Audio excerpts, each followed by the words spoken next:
여러분 안녕하십니까? 안녕하세요. 기도합시다. 우리 하느님은 이제와 항상 또 영원히 찬미 받으시도다. 아멘. 우리의 희망이신 하느님이시여 당시께 영광 굴돌리나이다. 하늘의 믿음이시여 이루자시여 진리의 손이시며 어디에나 혀족하시며 온갖 것을 채워 주시니여 행복과 심연은 주시니여 오시오 우리 안에 물으시오 우리의 불결하게 떠는 모든 것을 깨끗하게 하시고 선하시니여 우리 영혼은 고해 주시옵소서. 아멘. 주를 출산하시고도 동정을 지키셨도다. 안식의 잠에 드셨어도 세상을 저버리지 않으신 성모여 당신은 생명의 어머니시나니 생명으로 옮기셨도다. 당신은 중보자로서 죽음에서 우리 영혼을 구원하시도다. 하느님이시여 당신이 크신 자비로 우리 기도를 들으시고 우리를 불쌍히 여기소서. 주여 불쌍히 여기소서. 또한 모든 정교의 신자들을 위하여 기도드리나이다. 주여 불쌍히 여기소서. 또한 코로나19로 인해 고통당하고 있는 우리 형제자매들이 건강을 빨리 회복하고 이 질병으로부터 세상을 보이시고 이 재난이 사라질 수 있도록 헌신적으로 일하고 있는 모든 선한 사람들을 위하여 기도드리나이다. 주여 불쌍히 여기소서. 또한 이 거룩한 교회와 이 도시와 이 나라를 흉년과 질병과 수재와 화재와 적의 침략과 내란에서 면하여 주시며 선하시고 자유로우신 하나님께서 자비를 베푸시어 우리에게 닥쳐올 모든 분노를 물리시고 또 모든 위험에서 구원해 주심을 위하여 기도드리나이다. 주여 불쌍히 여기소서. 주는 자비로우시고 자루신 하느님이시니 손부와 손자 손녀께 이제와 항상 또 영원히 나이다. 아멘. 주님께 기도드립시다. 주여 불쌍히 여기소서. 자루신 주님이시여 지혜의 빛이 우리 마음에 빛나게 하시며 우리 마음에 눈을 뜨게 하시어 죄의 복음을 깨닫게 하소서. 또한 우리로 하여금 주의 말씀을 지키고 따르게 하시어 모든 경만을 이기고 만사를 주님 뜻대로 지각하고 힘으로써 영적인 삶을 살게 하소서. 그리스도 하느님이시여 당신은 우리의 몸과 마음을 비추는 빛이시니 당신과 영하신 성부와 지극히 선하시며 심령을 주시는 소년께 이제와 항상 또 영원히 영광을 바치나이다. 아멘.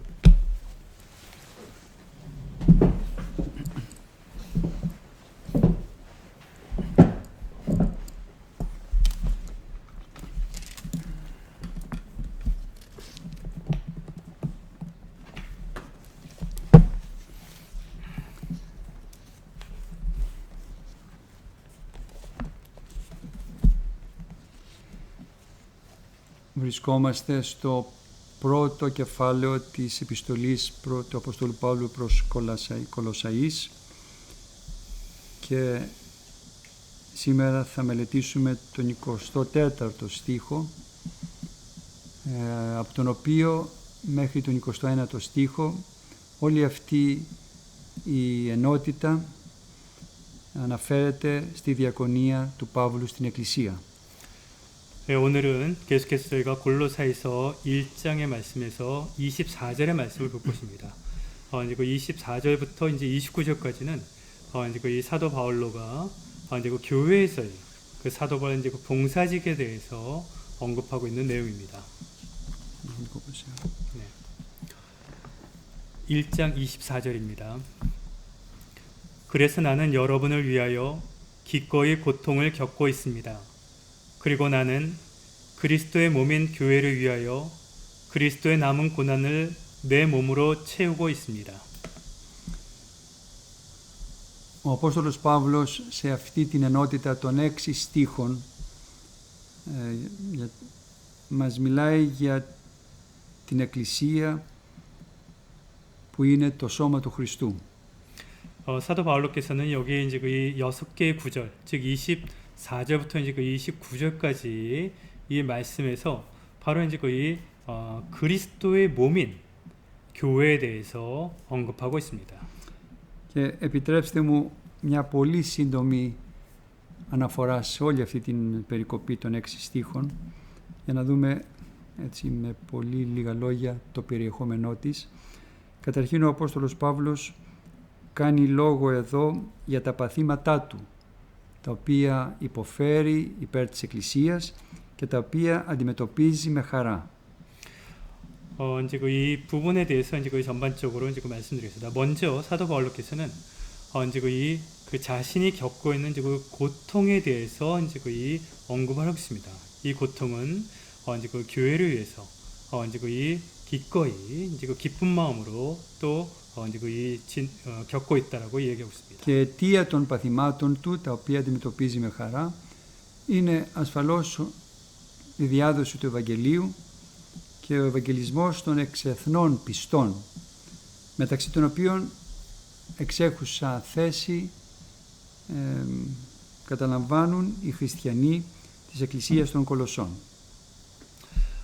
이 기쁨으로 이렇게 대처하고 있는 그 고통은 뭐냐면은 바로 이제 그 원인은 거기에 대한 원인은 바로 이제 복음 전파입니다. 그래서 이제 바로 이제 그 이방인들에게도 이제 여기 있다시 바로 이제 그 골로새인들에 있는 이제 그 그리스도인들뿐만 이제 그 이방인들에게 이제 전파하는 이제 그 복음에 대해서 복음을 전파하는 일이 바로 이제 그 원인입니다.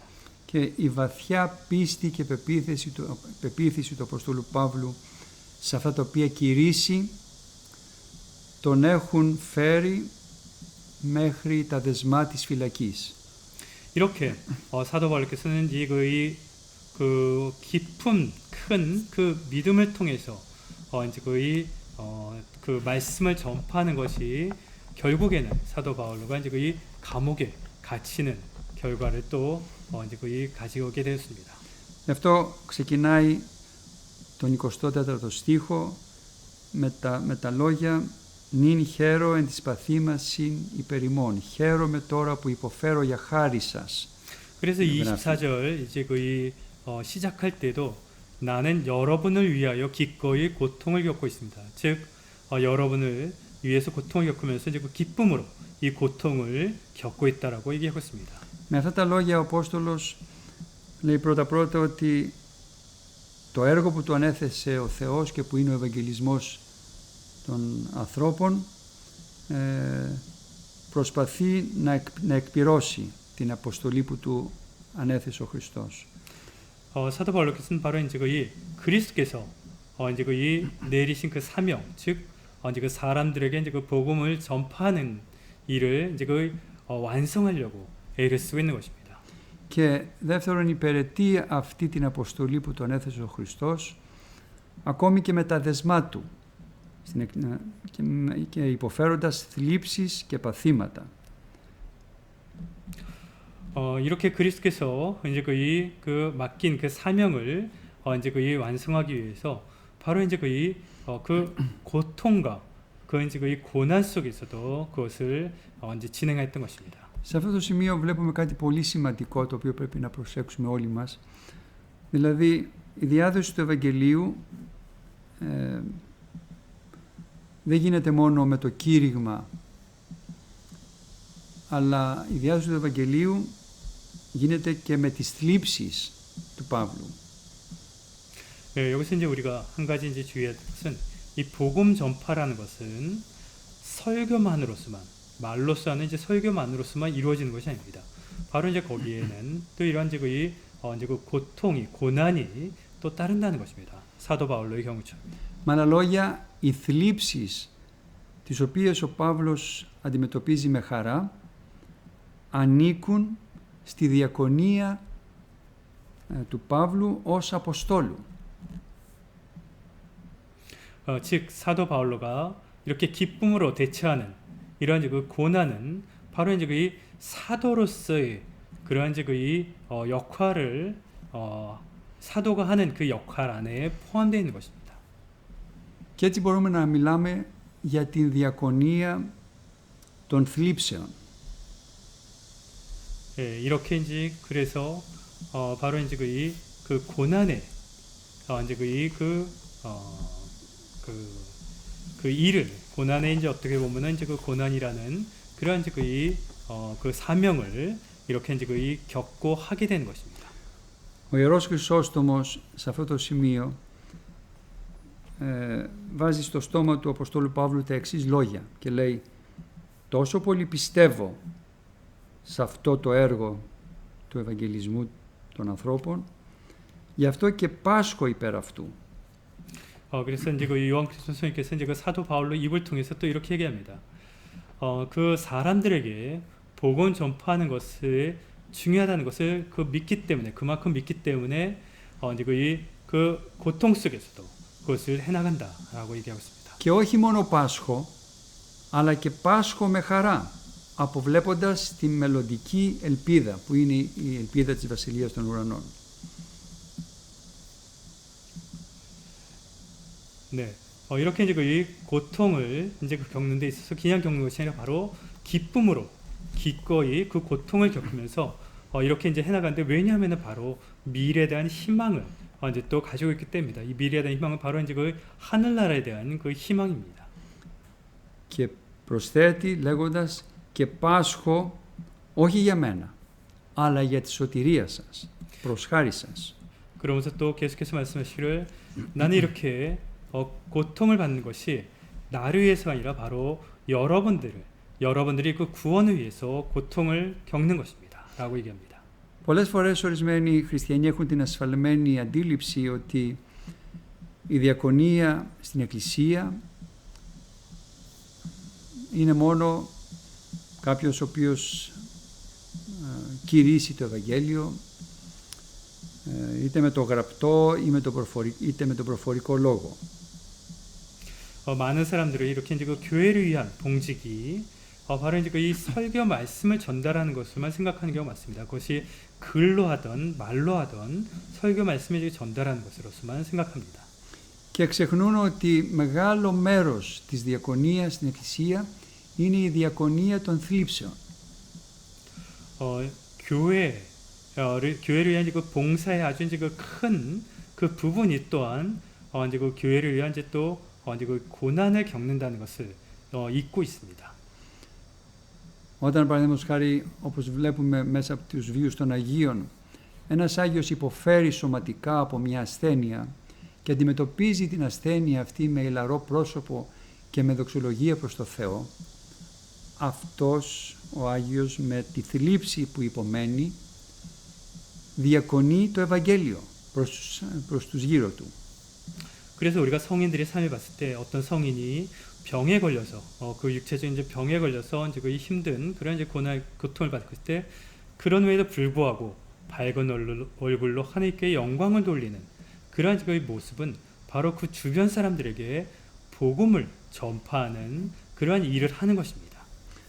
Όταν ο άλλος αντιμετωπίζει μια θλίψη μεγάλη λόγω οικονομικών δυσκολιών και αντιμετωπίζει αυτή τη δυσκολία με εμπιστοσύνη στο Θεό, ότι ο Θεός δεν θα τον αφήσει και ότι όλα εξαρτώνται από τα χέρια του Θεού, τότε με το παράδειγμά του, με τον τρόπο δηλαδή που αντιμετωπίζει τη θλίψη του, διακονεί το Ευαγγέλιο, διδάσκει τους συνανθρώπους του. 그리고 어떤 사람이 경제적인 어려움을 겪고 있을 때 하나님에 대한 믿음으로 하나님을 신뢰하면서 모든 것을 하나님의 손에 맡기면서 하나님께서는 이제 그 사람을 저버리지 않는다라는 그런 이제 그 신뢰를 가지고서 그 힘든 고통을 이렇게 이제 그 잘 대처하고 겪는다면은 바로 그 모습이 그 주변 사람들에게 복음을 전파하는 그런 이제 일을 하는 것과 마찬가지인 것입니다. Έτσι λοιπόν, για να επιστρέψουμε πάλι στο κείμενό μας, ο Απόστολος Παύλος δεν είναι διάκονος Ιησού Χριστού μόνο όταν κηρύσσει το Ευαγγέλιο, αλλά είναι διάκονος επίσης Ιησού Χριστού όταν βρίσκεται δεμένος μέσα στη φυλακή. 그래서 사도 바울로가 이제 그 예수 그리스도의 이런 이제 그 그 사명, 이제 일꾼이라는 것이 이제 그 이 예수님의 말씀을, 즉 복음 말씀을 전파할 때만이 아니라 바로 감옥에 갇혀서 이제 그 고난을 당할 때도 바로 예수 그리스도의 일꾼인 것입니다. Γι' αυτό και λέει ο Απόστολος εδώ ότι χαίρομαι τώρα που υποφέρω για χάρη σας. 그래서 사도 바울께서는 여기서 24절에서 나는 여러분을 위하여 기꺼이 고통을 겪고 있습니다라고 이야기하고 있는 것입니다. Γιατί έχει τη συνείδηση ο Απόστολος Παύλος ότι τα παθήματά του ωφελούσαν τους χριστιανούς. 왜냐하면은 바로 사도 바울로의 이런 고난은 그리스도인들에게 이제 그 좋은 영향을 끼치고 있기 때문입니다. Έπασχε από αγάπη και για το συμφέρον των άλλων. 다른 사람들이 유익을 위해서 이제 그렇게 사랑으로서 이제 그 고난을 겪고 있는 것입니다. Όπως ο Χριστός έπαθε υπέρ της σωτηρίας του κόσμου, έτσι κατά αναλογία και ο Απόστολος Παύλος πάσχει και υποφέρει για τη σωτηρία των ανθρώπων. 이렇게 그리스도께서 세상 구원을 위해서 이제 그 고난을 당하셨듯이 바로 사도 바울로도 이제 그 이 모든 사람들을 위해서 이런 이제 그 고난을 또한 이제 받고 있는 것입니다. Και έχει τη συνείδηση ότι ο Χριστός τον αξιώνει να γίνει κοινωνός των παθημάτων του. 그러면서 또한 그리스도께서는 이 사도 바울로를 이제 그 같이 고난을 받는 이제 그 이 사람으로서 또 합당하게 해 주셨다는 것입니다. Ας κοιτάξουμε σας παρακαλώ στην Δευτέρα προς Κορινθίους επιστολή, στο κεφάλαιο 1 και στο στίχο 7, που ο Απόστολος εδώ μας το λέει 6 ως 7 μάλλον. Όταν περνάμε θλίψεις, αυτό γίνεται για τη δική σας ενίσχυση και σωτηρία, λέει. Και όταν ο Θεός μας ενισχύει, αυτό γίνεται για τη δική σας ενίσχυση, για να μπορείτε να υποφέρετε με υπομονή τα ίδια παθήματα που και εμείς υποφέρουμε. 그래서 우리가 고린도인들에 보낸 둘째 편지 이제 그 1장 6절하고 이제 7절의 말씀은 이런 내용이 있습니다. 우리가 환난을 당하는 것도 여러분이 위로와 구원을 받게 하려는 것이며 또 우리가 위로를 받는 것도 여러분이 우리가 겪는 것과 똑같은 환난을 당할 때에 그것을 견디어냄으로써 위로를 맛볼 수 있게 하는 것입니다. 여러분은 그리스도의 고난을 같이 당하고 있으니 그의 위로도 같이 받을 것입니다. 이것을 알기 때문에 여러분을 믿는 우리의 마음이 든든합니다. Και όπως διάκονος του Ευαγγελίου έχει γίνει ο Απόστολος Παύλος κατά την οικονομία του Θεού, όπως μας λέει στον επόμενο στίχο, στον 25 που θα κάνουμε στο άλλο μάθημα, έτσι και πάσχοντας ο Απόστολος έχει γίνει και πάσχων έχει γίνει κατά οικονομία του Θεού επίσης. 그래서 이제 또 다음 시간에 배운 이제 25절에 보면 이제 그래서 이제 사도 바울로를 이제 그 복음을 전파하는 그 일꾼으로서 이렇게 이제 세우셨는데 바로 이러한 것이 이제 바로 그 고통을 당하면서 고난을 당하면서 이제 지금 그 사명을 하나님께서 맡긴 사명을 이렇게 이제 하고 있다는 것입니다. Με άλλα λόγια, ο Απόστολος Παύλος αισθάνεται βαθιά ότι δεν αξίζει του μαρτυρίου, ότι ο Θεός του χάρισε το μαρτύριο αυτών των θλίψεων και των δοκιμασιών. 즉 사도 바울로는 자신이 이제 이러한 순교를 당하는 것이 이제 그 스스로가 이제 그 합당해서 당하는 것이 아니라 바로 하느님이 이제 이 사도 바울로를 이렇게 이제 고난 당하고 이제 고통 당하고 이제 그 순교하는데 이제 그 합당하게 해주셨다는 것입니다. Έτσι βλέπουμε σε όλους τους Αγίους την ίδια συμπεριφορά. Πρώτα στους μάρτυρες, πολλοί από τους οποίους έλεγαν δεν είμαι άξιος να μαρτυρήσω, παραδείγματος χάρη, στο Σταυρό όπως μαρτύρησε ο Χριστός. Και σύμφωνα με την παράδοση ο Άγιος Ανδρέας, ο Πρωτόκλητος, είπε σταυρώστε με ανάποδα. Και έτσι τον σταύρωσαν ανάποδα. Γιατί δεν είχε την συναίσθηση ότι δεν αξίζει, δεν είναι άξιος να σταυρωθεί όπως σταυρώθηκε ο Χριστός. 그래서 이제 모든 성도들, 특히 이제 순교자들 보면은 바로 이제 그 사도 바울로와 이제 그 같은 그런 마음을 가졌던 것입니다. 그래서 이제 그 자신들도 순교당할 때 이제 이 자신들은 순교당하는데 합당치 않다고 얘기하고, 특히 이제 그리스도께서 이제 그 이 십자가형을 당했기 때문에 이제 십자가형을 이제 그 처하게 되는 그런 이제 그 성인들은 똑같이 그리스도와 이제 그 십자가형의 이제 그 순교를 받는 것이 이제 그 본인들은 합당하지 않다고 얘기하는 경우가 많이 있습니다. 특히 이제 그 안드레아 사도 같은 경우는 이렇게 이제 그 예수 그리스도와 똑같이 십자가형을 당할 수 없다고 그래서 십자가를 거꾸로 해서 이제 그 십자가형에서 이제 그 순교당한 것을 우리가 또 알 수 있습니다. Βλέπουμε λοιπόν στο στίχο αυτό να προχωρήσουμε, λέει ο Απόστολος, χαίρομαι τώρα που υποφέρω για χάρη σας και συντελώ έτσι με τα παθήματά μου, με τα σωματικά μου παθήματα, ώστε να ολοκληρωθούν οι θλίψεις που πρέπει να υπομείνει το σώμα του Χριστού, δηλαδή η Εκκλησία. 계속해서 이제 우리가 이 구절을 보면은 그리고 나는 그리스도의 몸인 교회를 위하여 그리스도의 남은 고난을 내 몸으로 채우고 있습니다라고 언급하고 있습니다.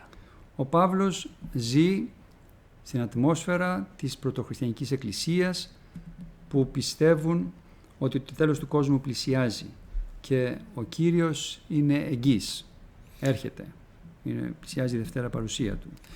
네, 이 사도 바울로는 이제 이때 이제 그 초대 그리스도 교회 때의 그러한 이제 그 분위기 속에서 이렇게 이제 살고 있었습니다. 즉 그것은 뭐냐면 초대 그리스도께서는 이제 그 이 곧 종말이 올 것이다. 즉 이제 그 이 그리스도께서 이제 다시 오실 것이라는 그 그리스도의 재림에 대해서 이렇게 이제 그 간절히 믿고 있었던 그러한 이제 그 상황이었습니다. Έτσι παραδέχεται την αποκαλυπτική αντίληψη των χρόνων του, της εποχής του, ότι οι πιστοί θα περάσουν πολλές θλίψεις πριν εισέλθουν στη Βασιλεία των Ουρανών. 그래서 이제 바로 그 당시에 이제 그 그리스도인들은 이제 그 하늘나라에 들어가기 전에 그 많은 고난을 당할 것이라고 이제 그렇게 믿고 있었던 것입니다.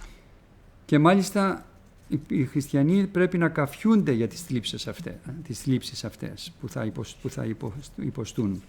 그러면서 또한 이제 그 그리스도인들은 자신들이 이제 겪게 될 그 고난에 대해서 이제 또 자랑스러웠다는 것입니다. Το βλέπουμε αυτό στην προς Ρωμαίους που μας λέει στο κεφάλαιο 5 και στους στίχους 3 έως 5. Μα δεν σταματάει εκεί η καύχησή μας. Καυχόμαστε ακόμα και στις δοκιμασίες, γιατί ξέρουμε καλά πως οι δοκιμασίες οδηγούν στην υπομονή. Η υπομονή στο δοκιμασμένο χαρακτήρα και ο δοκιμασμένος χαρακτήρας στην ελπίδα. Και η ελπίδα τελικά δεν απογοητεύει. 그래서 우리가 로마서 5장 3절에서 이제 그 5절까지 이제 그 말씀을 보면은 이러한 말씀이 있습니다. 그뿐만 아니라 우리는 고통을 당하면서도 기뻐합니다. 고통은 인내를 낳고 인내는 시련을 이겨내는 끈기를 낳고 그러한 끈기는 희망을 낳는다는 것을 우리는 알고 있습니다. 이 희망은 우리들을 실망시키지 않습니다. 라고 이제 언급하고 있습니다. Έτσι, ο Απόστολος Παύλος έχει ακριβώς αυτή τη συνείδηση της αποστολής που έχει από το Θεό να προετοιμάσει τον κόσμο για το τέλος που ο Κύριος θα έρθει. 이렇게 사도 바울로는 바로 이제 이 그리스도인들이 이제 그 세상 마지막 날에 즉 그리스도가 오실 때를 이제 준비할 수 있도록 준비하라고 이렇게 이제 준비시켰던 것입니다. Με άλλα λόγια, γνωρίζει ότι ο Θεός του εμπιστεύτηκε αυτόν τον ιδιαίτερα σπουδαίο ρόλο μέσα σε όλη την οικονομία του. 바로 이제 그리스도께서는 그 사도 바울로의 모든 그런 그 사명 중에서 바로 이러한 또 중대한 그런 이제 또 사명도 이제 또 그 맡기셨던 것입니다. Γι' αυτό και ευαγγελίζεται συνεχώς και παντού το Λόγο του Θεού, πιστεύοντας ότι το τέλος θα έλθει, αφού πρώτα θα κηρυχθεί το Ευαγγέλιο σε όλη τη κτήση. 그래서 이제 그 사도 바울로는 이제 온 세상에 이렇게 이제 복음 말씀을 이제 전파하려고 했던 것입니다. 이렇게 해서 이제 온 세상에 복음 말씀을 전파하면은 나중에는 이제 이 주님께서 그리스도께서 다시 오실 것이라는 것을 믿었기 때문입니다. Τα υστερήματα λοιπόν που μας αναφέρει στο στίχο εδώ είναι οι υπολοιπόμενες ακόμη θλίψεις πριν από το τέλος του κόσμου. 그래서 이 구절의 이제 그 뒷부분은 바로 이제 이 세상 마지막 순간까지 마지막 순간은 이제 우리가 겪게 될 그 마지막 순간이 오기 전까지 이제 우리가 겪게 될 그런 이제 고난에 대해서 또 언급을 하고 있는 것입니다. τις οποίες θλίψεις ο Παύλος, όπως μας λέει επίσης στο κείμενο, ανταναπληρεί για χάρη του όλου σώματος του Χριστού, που είναι η Εκκλησία. 그래서 이 고난은 이제 사도 바울로께서 이제 거기 언급하시기를 바로 이제 이 자신의 몸으로 채우는데 그것은 바로 그리스도의 몸인 교회를 위해서 이렇게 이제 그 자신의 몸으로 채우고 있다고 얘기했습니다. Σας παρακαλώ να μείνουμε στο σημείο αυτό περισσότερο για να καταλάβουμε όσο μπορούμε βαθύτερα τι σημαίνει ότι η Εκκλησία είναι το σώμα του Χριστού. 오늘 우리는 이제 이 그리스도의 몸인 교회라는 거, 교회가 이제 그 그리스도의 몸이라는 것이 어떤 의미인지 좀 더 구체적으로 이제 여기서 이야기하도록 하겠습니다. Πρώτα να πούμε ότι όχι μόνο σε αυτή την επιστολή εδώ, αλλά και σε άλλες επιστολές, όπως για παράδειγμα, θα δούμε δύο παραδείγματα από την προς Εφεσίους επιστολή, στο κεφάλαιο 1 και στίχο 22, μας μιλάει ακριβώς για το σώμα του Χριστού. Και μας λέει, τα σύμπαντα ο Θεός τα υπέταξε στην εξουσία Του και αυτόν τον ίδιο τον Χριστό τον έδωσε στην Εκκλησία Του ως υπέρτατο αρχηγό. Η Εκκλησία είναι το σώμα του Χριστού. Είναι η πληρότητα εκείνου ο οποίος με την παρουσία Του γεμίζει πλήρως τα πάντα. 이제 이 성서에서 이제 이 사도 바울께서는 이렇게 이제 교회를 이제 그리스도의 몸이라고 여러 번 이제 언급하는데 이제 그 중에 하나로서 우리가 이제 에페소서 1장 22절에서 이제 23절의 말씀을 보겠습니다. 여기서 이렇게 언급하고 있습니다. 하느님께서는 만물을 그리스도의 발 아래 굴복시키셨으며 그분을 교회의 머리로 삼으셔서 모든 것을 지배하게 하셨습니다. 교회는 그리스도의 몸이며 만물을 완성하신 분의 계획이 그 안에 완전히 이루어집니다. Και στο κεφάλαιο 5 και στίχο 23 μας λέει επίσης εδώ ότι ο Χριστός είναι και ο σωτήρας του σώματός Του, δηλαδή της Εκκλησίας. 그러면서 또한 이제 에페소서 5장 이제 그 22절에 또 이러한 말씀이 23절에 또 이런 말씀이 있습니다. 그리스도께서 당신이 몸인 교회의 구원자로서 그 교회의 머리가 되시는 것처럼 남편은 아내의 주인이 됩니다라는 말씀이 있습니다. Με αυτό το πολύ σπουδαίο και παραστατικό παράδειγμα του σώματος δηλαδή, ο Απόστολος Παύλος θέλει να τονίσει δύο μεγάλες αλήθειες. 이렇게 교회가 그리스도의 몸이라는 이러한 이제 이 예를 통해서 사도 바울께서 아주 중요한 이제 두 가지 말씀을 또 이제 우리들에게 주고 있는 것입니다. Πρώτον τονίζει την ενότητα των μελών της Εκκλησίας μεταξύ τους. 첫 번째로는 바로 교회 간에 이제 그 일치를 이렇게 이제 강조하고 있습니다. Όπως τα μέλη με άλλα λόγια του ανθρωπίνου σώματος είναι άρρηκτα ενωμένα μεταξύ τους, έτσι και οι πιστοί που ανήκουν στο σώμα του Χριστού, που είναι η Εκκλησία, πρέπει να είναι ενωμένοι πάντοτε μεταξύ τους. 우리들 몸이 이렇게 이제 전체적으로 이제 하나를 이루듯이 하나를 일치하고 있듯이 바로 이제 교회 그 구성원들도 서로가 이제 하나로서 이제 한 몸으로서 일치해야 된다라고 얘기하고 있습니다. Γνωρίζουμε ότι εάν ένα μέλος του σώματος, παραδείγματος χάρη ένα δάκτυλο, πει ότι εγώ δεν θέλω να ανήκω στο σώμα και θέλει να αποχωριστεί, αμέσως το αποτέλεσμα είναι ότι θα πεθάνει. Δεν μπορεί να ζήσει εάν αποχωριστεί από το σώμα. 한 예로 우리들은 이제 이 몸에서 한 지체가 즉 한 예로 이제 그 손가락이 나는 이제 이 몸에서 몸에 속하지 않고 난 따로 혼자 이렇게 이제 그 분리되기를 원한다. 그랬을 때 이제 분리되면은 그 즉시 우리가 잘 알다시피 이 손가락은 더 이상 살지 못합니다. Έτσι ακριβώς και αν ένα μέλος της Εκκλησίας αποφασίσει για τον ΑΒ λόγο να αποχωριστεί από το σώμα της Εκκλησίας, τον περιμένει ο θάνατος. 그렇듯이 교회의 구성원도 이제 여러 가지 어떤 이유로서 이러한저러한 이유로서 이제 이 교회를 떠나게 되면 교회에서 이제 분리돼서 이제 떠나게 되면은 더 이상 살지 못하고 죽음을 맞이하게 되는 것입니다. Το πρώτο λοιπόν είναι η άρρηκτη ενότητα των μελών της Εκκλησίας μεταξύ τους. 이렇게 첫 번째로는 바로 이제 이 교회 구성원 간에 그러한 이제 이 온전한 그 완전한 일치를 그 강조하고 있습니다. Και το δεύτερο που μας διδάσκει ο Απόστολος Παύλος με το παράδειγμα του σώματος είναι ο αδιάσπαστος σύνδεσμος μεταξύ των μελών του σώματος και της κεφαλής που είναι ο Χριστός.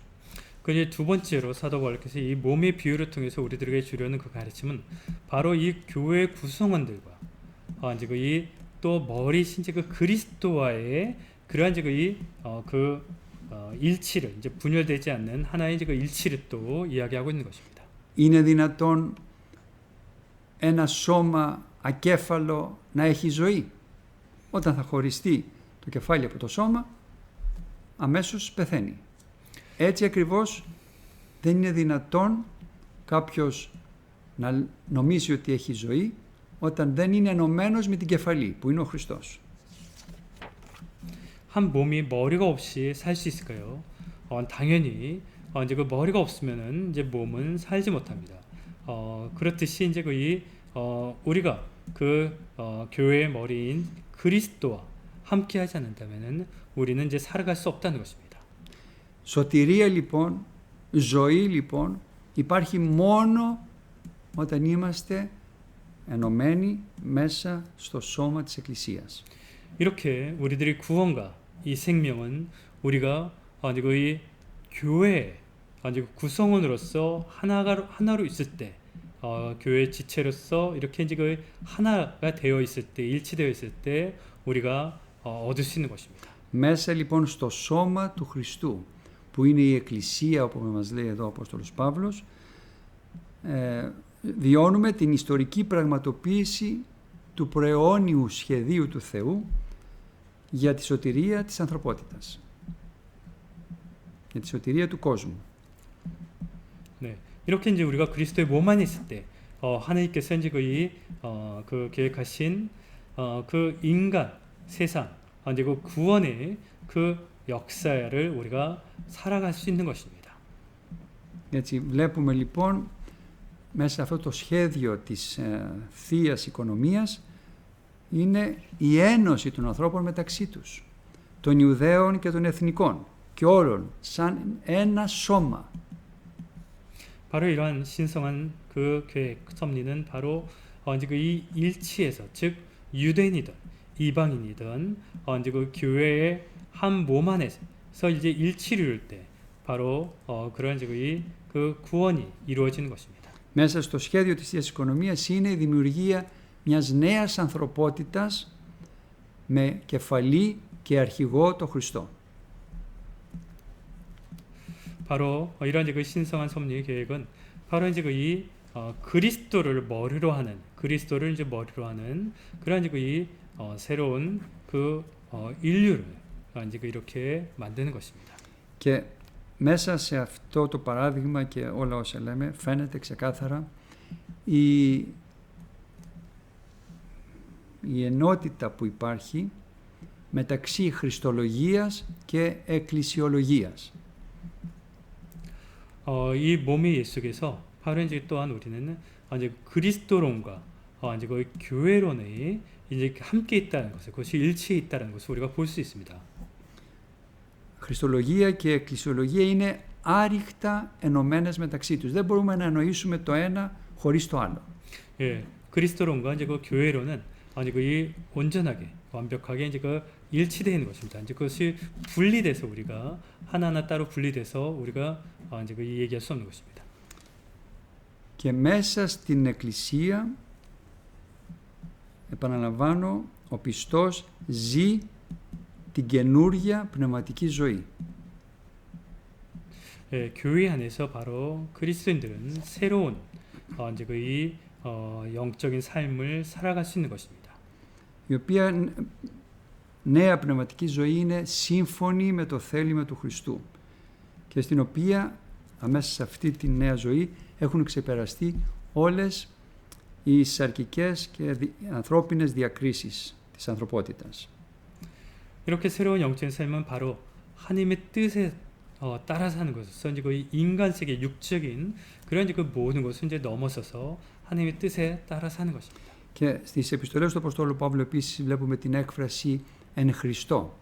Αυτή η έκφραση είναι αδύνατο να κατανοηθεί έξω από το σώμα του Χριστού.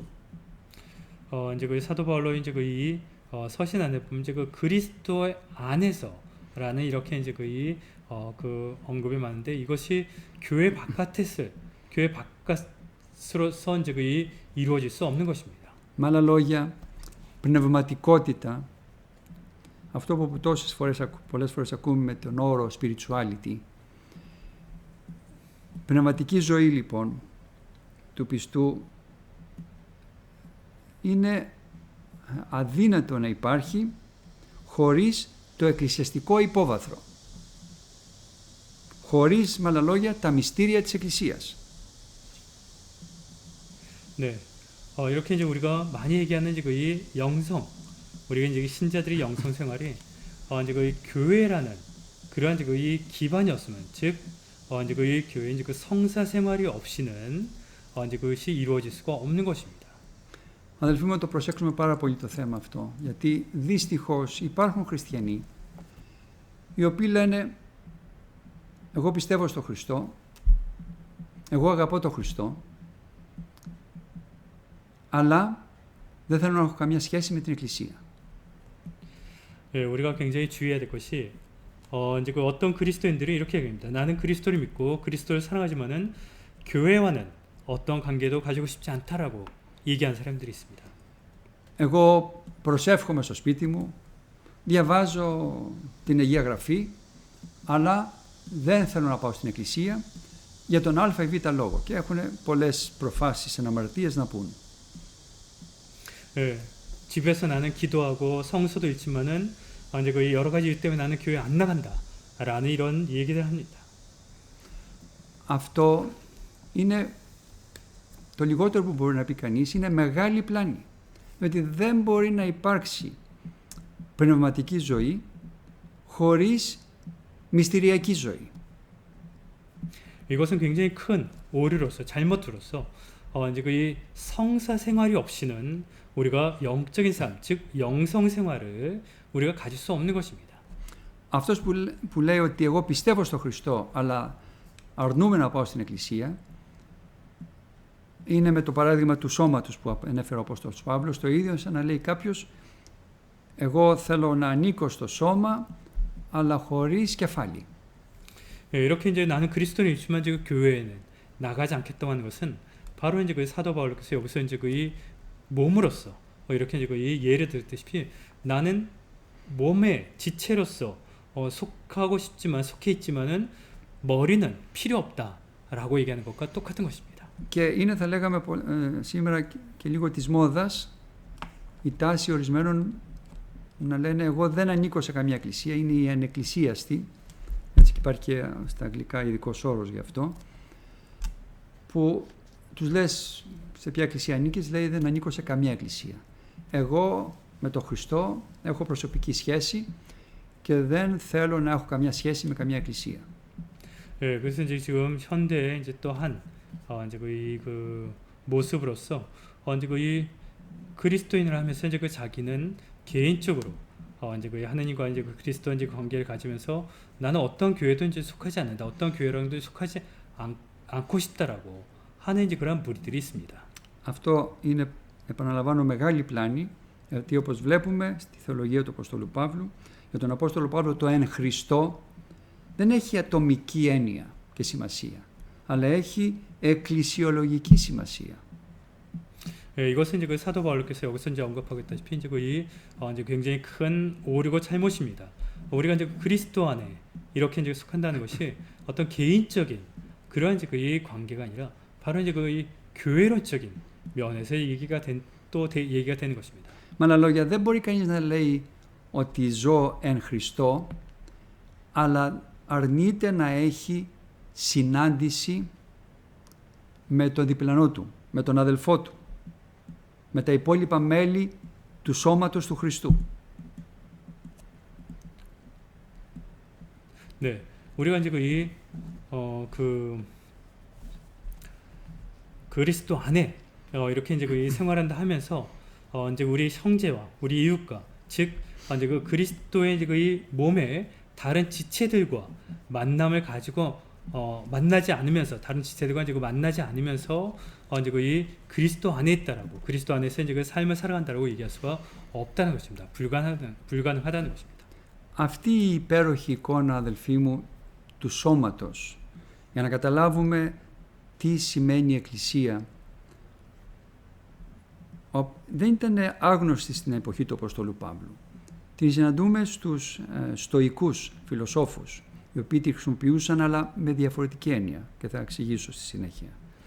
이렇게 사도 바울께서 이제 그 몸을 비유로서 이렇게 이제 그 예를 든 것은 굉장히 좋은 이제 그런 예로서 이제 그 시대에도 이제 그 이 사람들이 잘 이해할 수가 있었습니다. 왜냐하면 이제 그 시대에 이제 그 많은 철학자들도 이제 그런 예를 사용했기 때문인데 그 이유를 또 말씀드리겠습니다. Για τους στοικούς φιλοσόφους της αρχαίας εποχής, η ενότητα του ανθρωπίνου γένους αποτελεί δεδομένο της φύσεως, δηλαδή κάτι φυσικό. Ανήκουμε στο ανθρώπινο είδος, όλοι μαζί αποτελούμε ένα σώμα, όλη η ανθρωπότητα, κατά φυσικό τρόπο. 그 당시에 이제 학자들, 이제 특히 철학자들은 이제 그 이 인류가 이제 자연 속에서 이제 거의 서로 이제 한 몸을 이루고 있다라고 이제 그 이야기하고 언급하고 예를 들고 이제 또 설명을 했습니다. Για τον Απόστολο Παύλο όμως η ενότητα του σώματος είναι δυνατή μόνο με την εσχατολογική επέμβαση του Θεού μέσα στην ιστορία των ανθρώπων. Ο Χριστός ήρθε μέσα στην ιστορία, μπήκε μέσα στην ιστορία, μπήκε μέσα στο χρόνο για να μας σώσει, να μας ενώσει και να μας σώσει.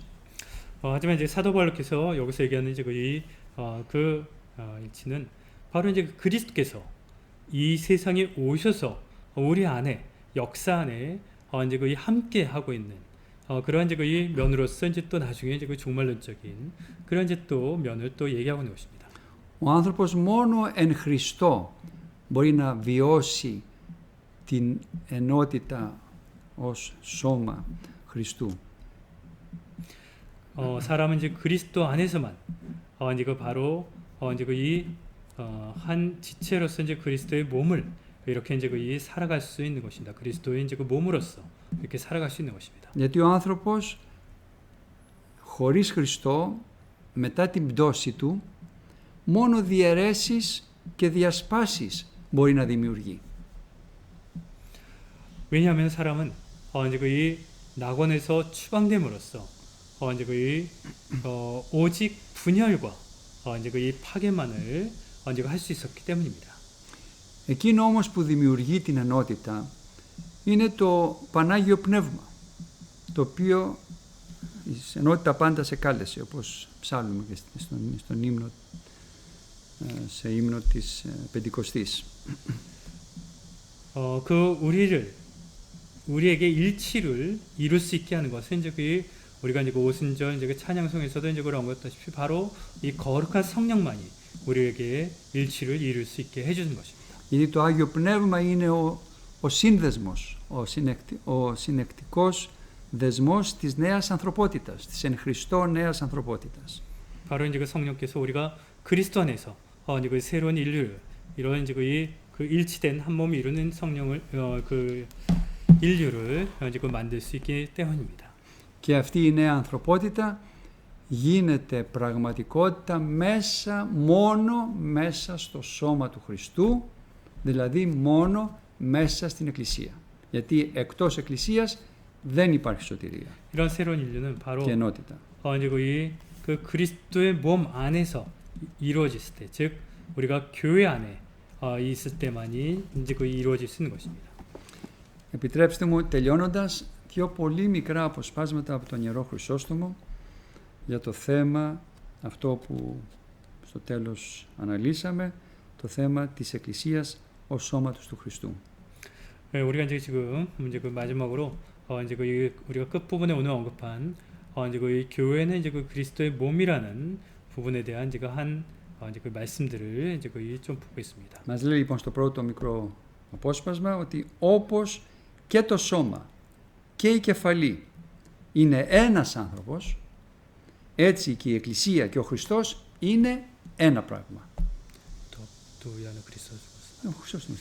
네, 이제 이 요한 그리스도서 성인께서 하신 이제 그 말씀입니다. 이제 이 사람에게서 몸과 머리가 하나 있듯이 그 한 사람이 이루듯이 바로 이제 그 그리스도와 이제 그 교회는 바로 한 몸을 이룹니다. Είναι αυτό που είπαμε και πριν, Χριστολογία και Εκκλησία είναι ένα πράγμα. 그래서 이제 우리가 아까 언급한 대로 이제 그 그리스도론과 이제 그 교회론이 이제 그 바로 하나라는 것입니다. Στο δεύτερο απόσπασμα λέει τα εξής ο Χρυσόστομος. Όλοι είμαστε ένα σώμα. 예, 그러면서 이제 두 번째 이제 그 이 부분은 크리스토스모스 이제 성령께서 말씀하시기를 우리 모두는 한 몸입니다. Έχουμε τόση διαφορά μεταξύ μας, λέει, δεν θέλει να πει δεν έχουμε καμία διαφορά, όσοι το ένα μέλος του σώματος από το άλλο. 예, 그래서 이제 우리는 서로 이제 그 각각 이제 그 다른 것인데 여기서 이제 그 의미는 이제 그 다른 점이 이제 또 없다라는 것입니다. 그래서 이제 그 이 다른 점이 없으면 이제 그 한 이제 몸을 이루고 있다는 것입니다. Και στη συνέχεια αυτά που λέει μας βοηθάει να καταλάβουμε ότι όλοι πλήρως και λαός μέσα στην Εκκλησία έχουμε ευθύνη για την Εκκλησία. Έχουμε ευθύνη για όλα. 그러면서 지금 마지막으로 이제 이 교회 안에서 성직자나 그 이제 일반 평신도나 이제 이 모두 이제 그 한 몸을 이루는데 이제 우리가 모두 책임이 있다는 것입니다. 의무가 있다는 것입니다. Λέει λοιπόν ο Χρυσόστομος, ας μη θεωρούμε τους ιερείς υπεύθυνους για όλα, αλλά ας φροντίζουμε και οι ίδιοι για το κοινό σώμα. Δηλαδή το κοινό σώμα που είναι η Εκκλησία, που είμαστε όλοι ένα σώμα. 그러면서 이제 그 말씀하시기를 이제 그 모든 것을 이제 그 이 사제들에게만 즉 성직자에게만 이제 그 이 책임을 지우는 것이 아니라 각자가 모두가 바로 이제 그 한 몸을 이루는데 즉 교회를 이루는데 각자가 일반 신자들도 각자가 이제 그 책임을 져야 된다라고 이야기하고 있습니다. Και στη συνέχεια μας λέει πώς πρέπει να νιώθουμε και να ζούμε μέσα στην Εκκλησία. 그러면서 계속 말씀하시고 우리가 어떻게 이제 그 교회 안에서 느끼고 살아가야 되는지를 알아야 된다라고 얘기합니다. Λέει λοιπόν ο Χρυσόστομος, πρέπει να βρισκόμαστε στην Εκκλησία σαν να είμαστε σε ένα σπίτι. 네, 우리가 이제 그 이 교회에 있는 것을 한 집에 이제 그 있는 것이라고 느껴야 된다라고 이야기했습니다. Σαν να είμαστε ένα σώμα. 우리가 한 몸을 이제 그 한 몸이라고 우리가 이제 그 느껴야 된다는 것입니다. Αφού και πώς είμαστε ένα σώμα, και λέει, το εξηγεί, είμαστε ένα σώμα αφού και το βάπτισμα είναι ένα και η Αγία Τράπεζα είναι μία και η πηγή είναι μία, έτσι, η πηγή του Αγίου Πνεύματος και οι κτήσεις μία και ο Πατέρας μία, ένας. Ο ουράνιος Πατέρας. 어떻게 이제 우리가 그 몸을 이루는 것은 이제 보면은 바로 이제 우리는 세례라는 하나의 세례를 우리가 이제 받았고 또 이제 그 하나의 거룩한 제단에 현재 우리가 함께하고 있고 또 이제 또 이제 성령 거기에 얹혀 이제 그 성령을 한 성령을 우리가 가지고 한 창조주를 우리가 가지고 한 아버지를 우리가 이제 가지고 있다는 것입니다. Εύχομαι αδελφοί μου με αυτά που είπαμε σήμερα να καταλάβαμε καλύτερα και βαθύτερα το τι σημαίνει ότι ανήκουμε στο σώμα της Εκκλησίας, στο σώμα του Χριστού που είναι η Εκκλησία. 네, 우리는 오늘 이 가르침을 통해서 우리가 이제 그 교회의 몸인 교회라는 그 그리스도의 몸인 교회라는 것이 이제 어떤 의미인지를 우리가 이제 더 깊게 이해할 수 있게 되기를 바랍니다. Και εύχομαι διαπρεσιών της Παναγίας μας που βρισκόμαστε στα μεθέορτα της εορτής της κοιμήσεώς της και γι' αυτό ψάλαμε και το πολιτίκιο της κοιμήσεως στην αρχή, να αποκτήσουμε γνήσιο εκκλησιαστικό φρόνημα. Αμήν. 네, 우리는 지금 이제 오늘 그 기도 시간에도 이제 이 성모 안식 이제 그 찬양송을 이제 불렀듯이 지금 이제 이 성모 안식 축일에 이제 지금 경축 기간에 있습니다. 그래서 이제 성모님의 중보로서 우리가 이제 그 교회를 위한 그런 이제 그 많은 이제 그 역할을 제대로 할 수 있게 되기를 기원하는 바입니다. 아멘. 아멘. 기도합시다. 우리 하느님 주 예수 그리스도시요 거룩한 교부들에게 도를 떠나겨 울분 생기를 계시고 권해 주시옵소서. 아멘. 수고하셨습니다. 다음에 뵐게요. 고맙습니다.